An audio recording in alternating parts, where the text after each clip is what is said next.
Hello, everybody. You are listening to Startup Secrets for Entrepreneurs, and I'm your host, Shelby Olischlager. Our mission here is to help entrepreneurs make a difference and navigate the messy world of startup or relaunch. Join me today where we dig deep with our guests to give you the best concepts and strategies to fast track your business. Today, our special guest is Jim James. So Jim, first of all, just thank you so much for joining us. And to get started, tell us a little bit about who you are and what you do. Shelby, thank you so much for inviting me. Well, I'm based in the UK, but my first entrepreneurial venture was in Singapore all the way back in 1995. So I have started businesses in Singapore, China, India, and back in the UK in a mix of industries. But overall, I've run an international PR group for nearly 30 years. Perfect. So to go back a little bit, what really inspired you to want to take on these business adventures, and what were they? Okay, well, first of all, when I was 18, I jumped out of an airplane and I was raising money to go on an adventure, an expedition to Australia. And what I found was in that afternoon of sponsorship, I made more money than I was making in months of working, actually selling toys in a department store. So it occurred to me that there's money to be made, if you like, in a slightly more fun and adventurous way by not just going down the normal path. Fast forward, later on, I went to university in America and was going on an expedition to Central America, designed some T-shirts, sold those, made some money, and thought, you know what, there's something in this, building brands, selling goods and services, and doing what you want. So at 27, I went out to Singapore to start East West Public Relations. And then in 2006, I went to Beijing to start the PR firm there. But there I also started a couple of other things, including the import of British sports cars, Morgan sports cars, and started a British Business Awards. And then I came back to the UK to bring my daughters to school. And since then, I've started my own podcast called The Unnoticed Entrepreneur. And I have an accompanying book series and some training. So fairly diverse. I think the overall theme, though, is I like to be in control of my time. And my experience having worked for other people for just a short period of time is that they make more money out of me than I do. And I like the idea that I can control my time and make my own money. Mm-hmm. Exactly. And I really think that just goes with the whole entrepreneurial spirit. And it's cool that you noticed that so early in life of, hey, I'm making way more doing my own thing, and kind of like the value time proposition where you know what you're worth and you're able to do a lot more in less time. So I think a lot of us can definitely relate to that. So within that whole experience and getting to now, has there been any noticeable obstacles that you've had to overcome now with starting a podcast and really starting to share your messages? Notable obstacles in terms of starting a podcast, or that I've had over the last 30 years of being an entrepreneur? Just that transition, I guess, from, like you've been a business owner, now you're doing more of speaking, and you said you're kind of now sharing more of what you know, not just doing what you do, like you're sharing the knowledge. So how was that experience for you? It's a really good question. And for people later on in life, and those of you that can't see this, I'm 55, right? So I'm getting to the stage where I would like to be paid for what I know rather than what I do. Mm-hmm. And for all of us, there's this transition as we get older that we have more and more wisdom and experience. And the challenge is to repackage ourselves as being someone who has knowledge to share rather than things that we can do for others. So really there's been some training, Shelby. I mean, I think first of all, you have to leave your ego at the door, right? So I think one thing is that having, run my own businesses, especially in Asia, nice offices, staff, and so on, come back to the UK, building a brand from nothing, in fact, from the garden shed, quite literally, is starting from scratch and being willing to acknowledge that I don't know anything and listening to people, and I've spent a lot of time with people, your generation, if you like, younger people that are if you like, the people that understand the technology and content creation and affiliate programs. So I've had to go back to school really and be willing to say, what I knew from before might have value, but I need to learn a new way of sharing that. So obstacles really have been, some ego, some technology, and new business models. All of these things really have been sent to test me, but I'm enjoying the journey. No kidding. So now with what you're doing, what really is that business model for you of telling and sharing more of what you know, not just what you do? You know, this is something that I'm really working on, but the model is that I have the podcast, The Unnoticed Entrepreneur, which you can find on all the players. And that's, if you like, my content generation and my funnel, if you like. Then I have the books. So volume 1 and now volume 2 is just coming out, where I curate 50 of the interviews into books. And then I have the masterminds. So I'm running a mastermind for entrepreneurs. And then, of course, we have some courses. And at the top end, I have 1 or 2 people who say, you know what, Jim, I just want to work with you on something special. So the whole value chain really is around helping entrepreneurs to get noticed, to unlock the value in their business, but with these different types of content and different touch points for people.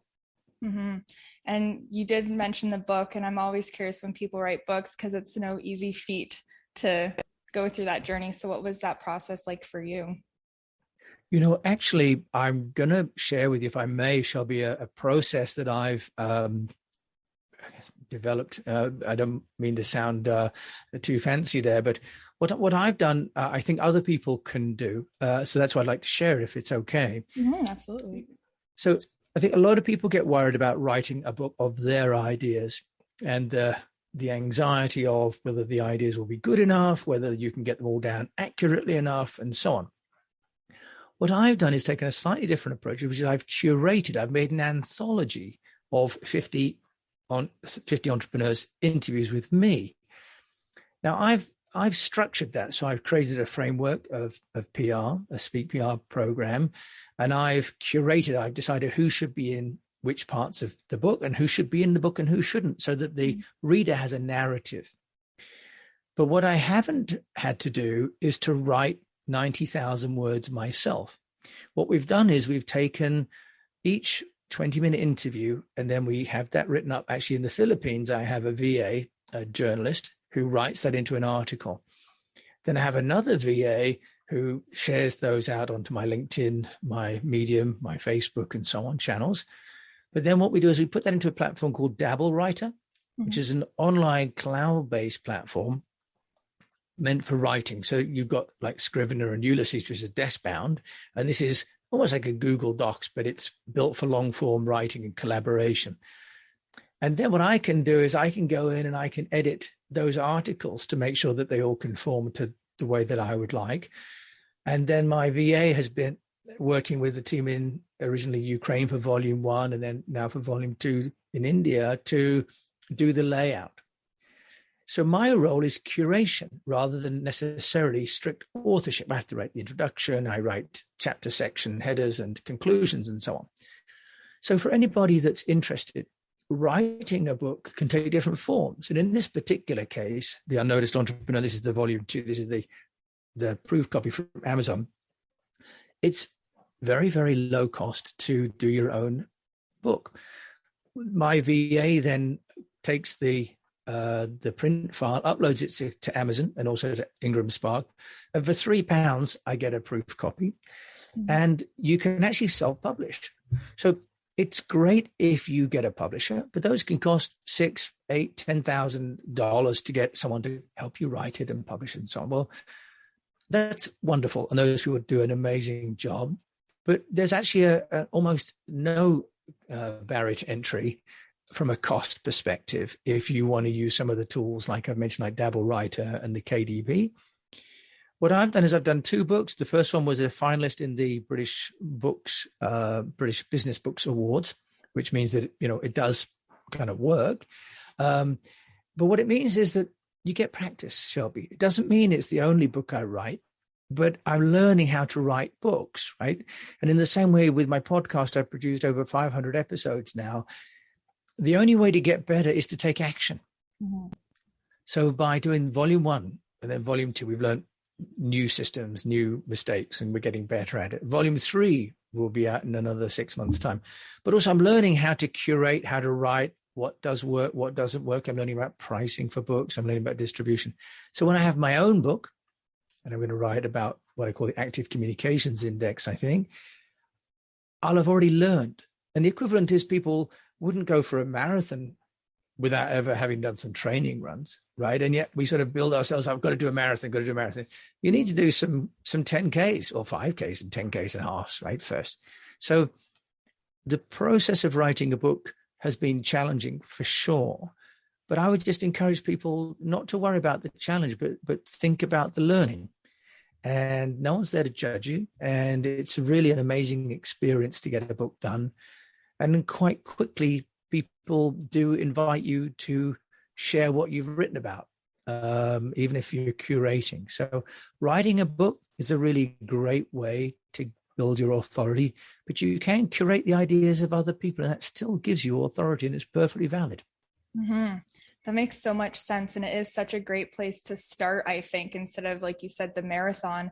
And it's not like you write one book and that's has to be the most perfect book out there or like your best work. So I like what you said, where it makes sense if you get other people to kind of their input. And I'm sure there's a lot of books that are structured that way, where it's not just you as the sole author, but you're taking the knowledge from all your podcast guests, which is invaluable, really. So I'm curious, some of the things that you've learned through doing this, have they applied, like even this principle of you going through the book, have they applied in your past businesses that you've started and run? Oh, absolutely. I only, work on the podcast with people that I think can add value to the overall mission, which I have, which is to help entrepreneurs to get noticed. So the use of technology would be a key one, Shelby. So this idea of getting a workflow and a process and using platforms like Dabble Writer, using Zoho, for example, Zoho projects, which I use for my PR firm. And we've just simply taken the same projects module and made a book task list. So, so many of these skills that we have from our past, we can apply to our new role as we move to a knowledge provider rather than necessarily a worker. For sure. Has there been one or two type of skills that you find are absolutely crucial for these type of successes? Yes, I think so. I think that first of all, really is knowing what you're trying to accomplish. Because if you don't know what you're trying to accomplish, you take a lot of time doing things that have almost no result. And worst of all, you end up wasting other people's time. So I think, first of all, you do have to have some sense of what you want to accomplish before you start. The second is communication, and I'm not saying that everyone has to be a great communicator in the sense they have to be particularly articulate or have to write well or make movies. It's not about being polished as a communicator. It's about being able to share your story and what it is you'd like other people to do with you. So I think, having it clear what it is you want to do, being able to communicate that. And the third, I would say, although I'm a PR guy, is about some of the process. So what I've done quite carefully, for example, is I've worked out how many words on a page and how many pages in a book, and it's about 80 to 90,000. And then I worked out how many minutes of audio recording I needed to get 1,000 words, and it's about 20, right? So I only interview people for 20 minutes because my outcome is going to be an article of 1,000 words, and because my goal is a book of 80,000. So by thinking ahead of the end goal and structuring it with some maths, although I'm not a mathematician, the simplest of maths, it makes the challenge so much easier. And in the same way, come back to the marathon. When I did a marathon, I ran a marathon in Singapore, and I wanted to run the sub 4 hour. And, anyone of your listeners that's done a marathon or any other sport, you set markers. What's the speed at halfway? What's the speed per kilometer, right? And it's just the same. It's just the same. So having a sense of what the plan is helps to keep some discipline to how much you need to do. And I think, by the way, that's the same as an entrepreneur, whether it's shipping goods, whether it's customer service, whether it's checking in with your staff in terms of having a quarterly or a daily, or I have a daily huddle, for example, with my team. So it's about getting some routine, which is only possible if you have some data and some goals. For sure. That makes a lot of sense. And it's always like have the goal in mind and work backwards how you need to plan in order to reach that goal, because we all want to reach the goal and be successful. I'm curious though, just to go back a little bit more to the whole PR agency. I'm quite fascinated with that. So can you talk a little bit about how you got into that and just the type of work that you do within that type of agency? Absolutely. So the agency is called East West Public Relations. eastwestpr.com is the website. And when I was 25, I was working for a Siemens company in the audio technology business, music recording. And they sent me worldwide, including to New York, LA, Tokyo, Singapore, to do the public relations for these huge pieces of technology that you see in music studios. And now, of course, we use software, but at the time it was all hardware. And when I was in Asia trying to find a PR firm to help me to do the work in Asia, there wasn't one. And I thought, well, I'm being paid this much money in England, £2,000 a month, for example, I think if I remember rightly. And I thought I only need 2 clients in Asia, and I'm making just as much money as I would in the UK. And if I could get 3, then I'm ahead of the game. So I went to Asia, fell in love with it, found there was no one doing any PR in the music and broadcast industry. And those 2 things combined led me there, Shelby. That's pretty awesome. I love just like that natural progression. So how was that like kind of building it up to where it is today? Well, I think that over 25 years, there have been some good times and some bad times. Mm-hmm. I think that overall, it feels like an amazing accomplishment to spend nearly 30 years paying for myself, across different geographies and paying for school fees and so on. So first of all, from that sense, I've accomplished my goal of having some freedom for myself.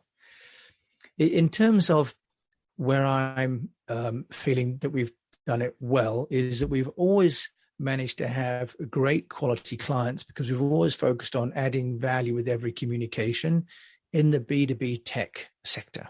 Mm. So one of the aspects of PR and agency of any, whether in a sales agency, PR or anything, is to have some sector specialization, because then you can understand not just the client, but the industry. And I'm not sure you're familiar with the concept of T-shaped consulting, Shelby, are you? No. Okay, so T-shaped consulting is what McKinsey call it. And basically across the horizontal bar, you have your professional skill sets. And on the vertical bar, you have your industry or domain expertise. And the sweet spot is when the 2 intersect. So as an agency, East West Public Relations, we've always focused on B2B tech in Asia Pacific. And I found lots of really wonderful people to work with and lots of wonderful clients. And we've had to move with the times, because at the time we were selling hardware for music recording, but it all became software. And at the time we were dealing with print magazines. And of course, now they've all become, mobile apps or internet-based publications. So the PR firm is an interesting one because, like all human resource businesses, it's really scalable through adding more people. So fundamentally, PR firms, law firms are flawed as a business because you get more clients, you have to hire more staff. What's exciting is technology is enabling agency owners, in the same way as we saw with, say, Uber in the taxi business, to change the relationship between the company and the employee. So now I don't have any staff, actually. At one time I had people in Singapore, China, Beijing, and also in Bangalore. And I found myself working for the staff, shuttling around, answering questions. And in the end, I decided actually I was going to flip the model where I manage the clients and the billings and the relationship and the process using Zoho, the Zoho One platform. And then I have different consultants who work on different projects, more like a movie production company or an Uber than a traditional PR firm. Mm-hmm. And you found that made a pretty big difference for how you're able to help these customers and really get them the results?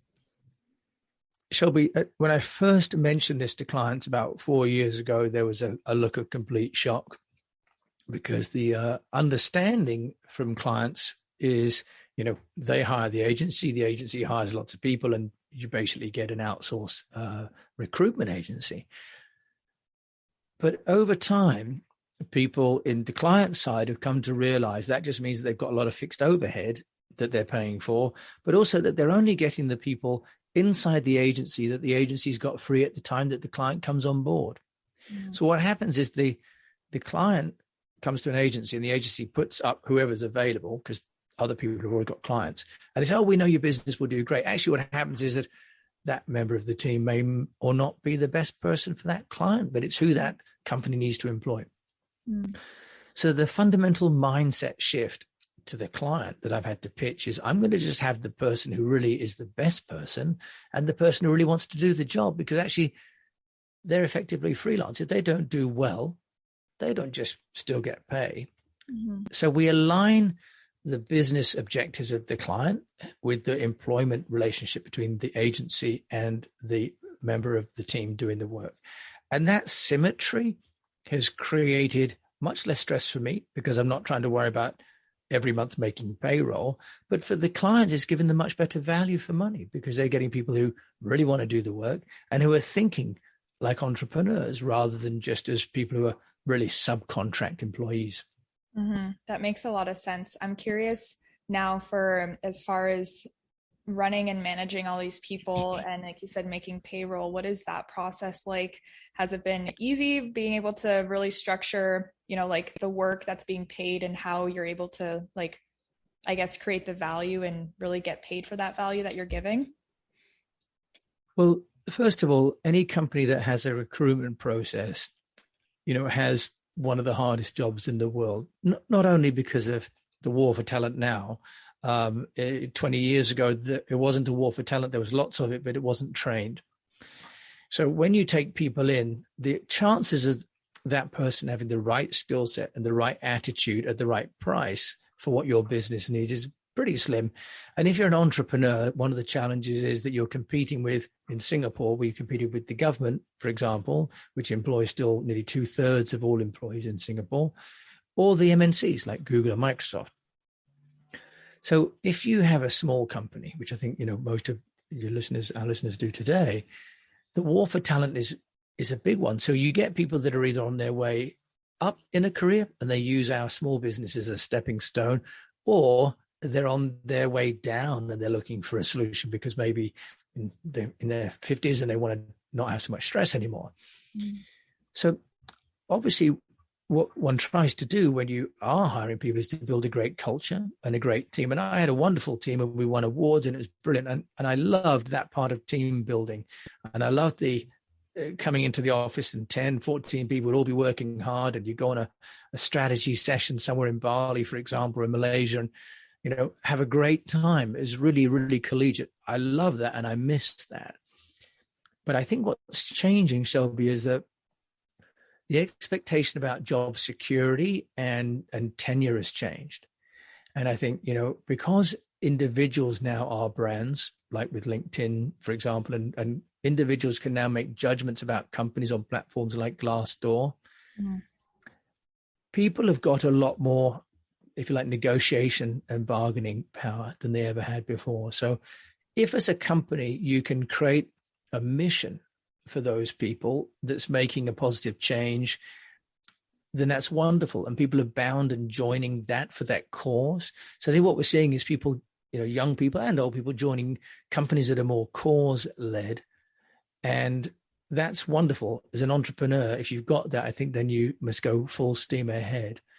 So hiring people, retaining people, there are new tools, like there's one called Mobi, for example, and there's another called Mo.work here in the UK, which are software platforms that help engage teams with virtual coolers, prizes, awards. So every generation of employer has its own set of challenges, but technology is really helping with that. But the expectation of people working in one company for 5 to 10 years, I think, has probably gone by now, Shelby. So, being an employer is fabulous in many, many ways because you can go away and the company's still making money if it's well run. So I'm sure that many of your listeners are doing that, and that's wonderful. And I've loved it. But I've just got to the stage now I want to transition away from having to worry about employing and training people, to sharing what I know with people that may be doing that in their own businesses. Yeah, exactly. And that's what we're here for, right? Sharing that Yeah. knowledge. You did mention just, I want to go back to the team building and culture aspect. What have been things that have worked for you? Because I know that is a big struggle for anyone that's trying to scale, is recruiting the right people, building that culture. So what's your advice for that? Yeah, I think the most successful things that I've done have been to tie the performance of the company to the performance of the person and the benefits as a result. So I always made my books transparent, made open books. This is what we're making. This is what the shareholders need. This is what we pay in salaries and so on. There's a chap called Ricardo Semler, fantastic. His book series called Maverick. He has a company called Semco in, I think, Brazil. He actually inherited the company and then has built it. So he introduced me to this kind of open book methodology and really letting people run the business for themselves rather than for me. So I think philosophically, getting out of the way of the people that want to work in the company, who are not entrepreneurs, they're not risk takers, they may be great team builders. That's been one of the key things that I've done quite successfully. And, you know the Enneagram, which is about different personality types. And so finding different people who have different skill sets is a second part of that. So, I'm good at seeing an opportunity and assembling a team, but I'm not necessarily the best person at the administration. In fact, I will tell you, I'm not the best person at the administration. But there are many people who aren't so sure about the opportunity, don't want to take the risk, but are brilliant at administration. So first of all, we need to align the performance of the business with the remuneration of various people. And then we also need to choose the right people. One activity that I pioneered, I say pioneered because in Singapore in the 90s, late 90s, this was a little bit radical, and that was staff peer reviews. So have you heard of this? Yes. Yeah. Okay. So back in the early 90s, mid 90s, people were not really doing this because it was about hierarchy back in the day. It's moved on a long way in 30 years, but people would expect me to do the whole process. What I did was, for example, when someone came in to the company for recruitment, I would do an interview, 10 minutes. I'd ask the person some questions. And then I would leave the room and I would invite the rest of the team to come in and meet that person. I tell you, it freaked people out. They were like, well, hang on a minute. You're the boss. I work for you. And I said, no, you work maybe for my company, but you work with these people. And so I had everybody come in the room and they'd all ask questions. And then I would take the view of everybody and everyone had to say what they thought, right? So that would be one thing that you can do. Second thing is, I also introduced this system using SurveyMonkey where people could anonymously grade the performance of the teammates. I created a spreadsheet with a number of different key success qualities. So I had things like the ability to write, the ability to make a phone call, the ability to negotiate contracts. And I made a pyramid where these things are on a different hierarchy, depending on where you were within the organization. And I made actually a workbook with different levels of hierarchy in the company, with these different skill sets and grading. And I converted these into SurveyMonkeys. And then what I did was I asked people to review one another on these various qualities. And there were some hard qualities and some soft qualities. So hard qualities, does this person understand the finances of the business? Yes or no, pretty much. Can they write a good paragraph? Yes or no. Is this person a team player? Soft. Does this person look for opportunities that aren't related to them but can help others? It's soft, right? So what I do is I took the aspects that I wanted to be within the culture of East West Public Relations, and I tried to live those values myself, but I also wanted to let people grade one another. And then I would sit down with the team members once a quarter and go, look, okay, you're doing great on these things, but you don't seem to be doing so well with the team. Or you're doing great on the team, but frankly, do we need to get you some coaching or some training on the writing, on the maths? So there are many things that we can do that really devolve some of the responsibility for making the team work away from the owner of the business, deep down into the team, because you actually want the team to rely on each other, not just to rely on you as the boss, as the owner.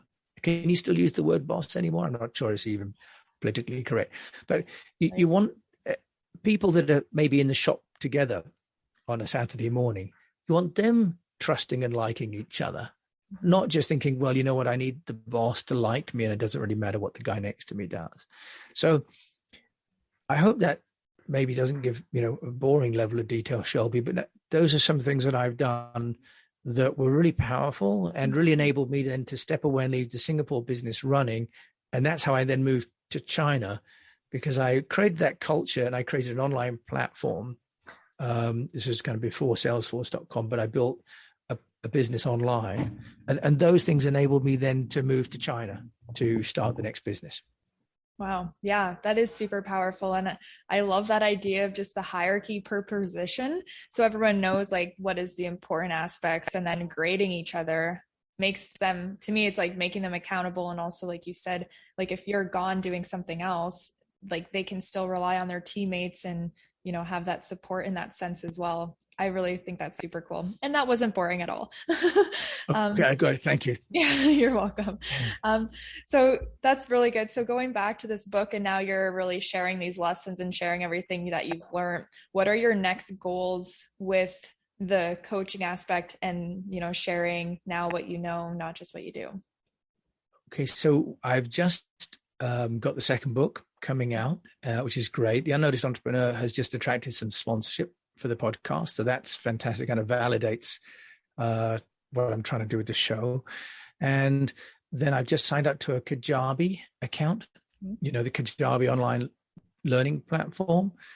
And so now my next job, which I'm a bit fearful of because I'm not, to be honest, particularly good at this, is to write what I know down. I mean, actually, a lot of it's prepared for internal audiences. I have an East-West Way, for example. I have this spreadsheet with all these different skill sets.